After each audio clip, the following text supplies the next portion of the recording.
নমস্কার, আমি সায়ন্তী চৌধুরী।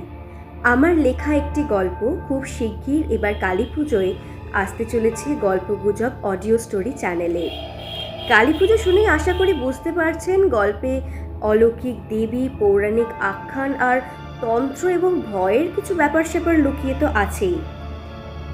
এক্ষুনি সব কিছু না বললেও এটুকু বলবো যে এই গল্প আসামের মায়ং উপত্যকাকে ঘিরে। অরণ্যের গভীরে প্রাচীন পাথুরে একটা মন্দির, আর সেই মন্দিরের ইষ্টদেবী, তাদের নিয়ে এই গল্প। এই গল্পে লুকিয়ে আছে সেখানকার স্থানীয় ট্রাইব এবং তার সাথে জড়িয়ে পড়া আমাদের কলকাতার বছর 30-এর উজানের জীবন। ওই মন্দিরে কারোর যাওয়া চলে না, এমনকি স্থানীয় যারা মানুষ তারাও সেই মন্দিরে যেতে ভয় পান। অথচ সেই মন্দিরের ইষ্টদেবী রোজ দিন পুজো পাচ্ছে।